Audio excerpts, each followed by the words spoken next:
नमस्कार। भारत रूस से तेल खरीद रहा है, ये तो सब जानते हैं। लेकिन इस एक सौदे पर अमेरिका की नजरें इतनी टेढ़ी क्यों हैं? वो भी तब जब दुनिया के कई और देश भी ठीक यही काम कर रहे हैं। तो क्या ग्लोबल पॉलिटिक्स में वाकई दो अलग-अलग नियम होते हैं? चलिए आज इसी जियोपॉलिटिकल पहेली को सुलझाने की कोशिश करते हैं। तो सवाल बिल्कुल सीधा है। जब पूरी दुनिया में कई देश रूस से एनर्जी खरीद रहे हैं, तो फिर अमेरिका के निशाने पर सबसे ज्यादा भारत ही क्यों है? आखिर इस दबाव के पीछे की असली वजह क्या है? आज इसी का जवाब ढूंढेंगे। देखिए, किसी भी कहानी को समझने के लिए सबसे पहले उसके फैक्ट्स और फिगर्स को देखना बहुत जरूरी होता है। तो चलिए पहले जरा आंकड़ों पर एक नजर डालते हैं कि कौन असल में कितना तेल खरीद रहा है। और आंकड़े काफी दिलचस्प कहानी बताते हैं। हाल के डेटा को देखें तो रूस से तेल खरीदने वाला सबसे बड़ा देश चीन रहा है और भारत दूसरे नंबर पर है। अब ये एक बहुत जरूरी जानकारी है, इसे याद रखिएगा, क्योंकि सारा पेंच यहीं से शुरू होता है। और यहीं पर आकर मामला एकदम पलट जाता है। चीन, जो कि सबसे बड़ा खरीदार है, उस पर अमेरिका का पब्लिक प्रेशर ना के बराबर है। वहीं दूसरी तरफ भारत, जो दूसरे नंबर पर है, उसे लगातार चेतावनियां मिल रही हैं, टैरिफ का डर दिखाया जा रहा है। यहाँ तक कि तुर्की और यूरोप भी किसी न किसी जुगाड़ से, किसी न किसी रास्ते से रूसी एनर्जी का इस्तेमाल कर ही रहे हैं, लेकिन उन पर भी इतना हो हल्ला नहीं है। तो जाहिर है एक सवाल मन में आता है, अगर अमेरिका का असल मकसद रूस की कमाई को रोकना था, तो फिर उसका सारा ध्यान सबसे बड़े खरीदार पर क्यों नहीं है? क्यों उसका फोकस दूसरे नंबर के खरीदार यानी भारत पर है? और जो सोर्सेज हैं वो ये बताते हैं कि इसका जवाब तेल के कुओं में नहीं बल्कि उम्मीदों में छिपा है। जी हाँ, एक्सपेक्टेशंस।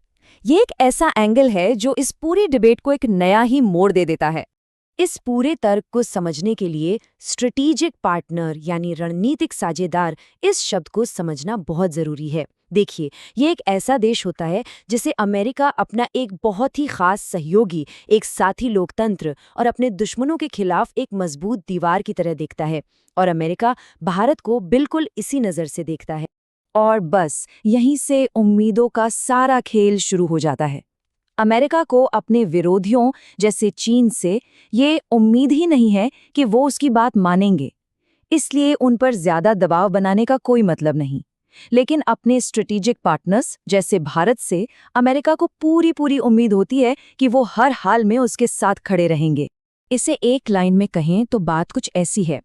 अमेरिका को चीन से सुनने की उम्मीद नहीं है, लेकिन वो भारत से पालन करने की उम्मीद करता है। ये एक अकेली लाइन इस पूरी सिचुएशन का निचोड़ है।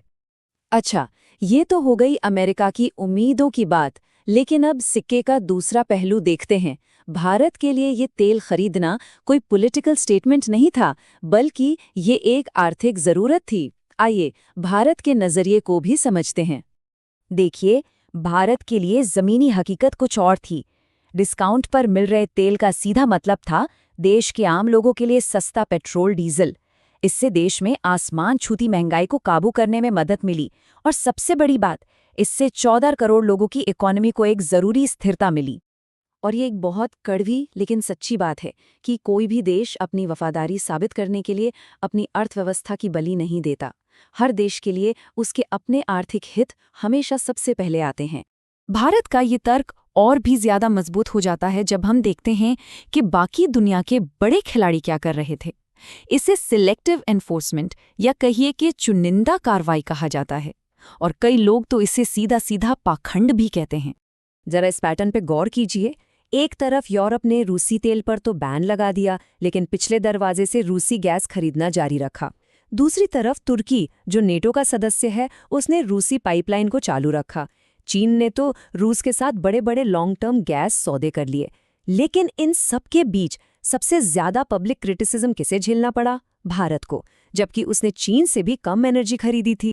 तो सवाल ये उठता है कि इस तरह के एक तरफा दबाव का आखिर नतीजा क्या होता है? क्या इससे वो मकसद पूरा होता है जिसके लिए ये सारा दबाव बनाया जा रहा है? इस पर एक बहुत ही मजबूत तर्क ये दिया जाता है कि प्रतिबंध देशों को अलग थलग नहीं करते, बल्कि वो दोस्ती और दुश्मनी के समीकरणों को नए सिरे से बनाते हैं। ये एक बहुत गहरी बात है। हद से ज्यादा दबाव किसी भी देश को नए दोस्त और नए रास्ते तलाशने पर मजबूर कर ही देता है। और यहीं से हम इस पूरी कहानी के सबसे बड़े सबक पर आते हैं कि ये मामला सिर्फ तेल, दोस्ती या दुश्मनी का नहीं है। ये मामला है ग्लोबल पावर के खेल का। असली लड़ाई तो इस बात की है कि दुनिया के नियम कौन तय करेगा, है ना? किसे इन नियमों को तोड़ने की छूट मिलेगी, किसे नियम तोड़ने पर सजा दी जाएगी और किसे पूरी तरह से नजरअंदाज कर दिया जाएगा।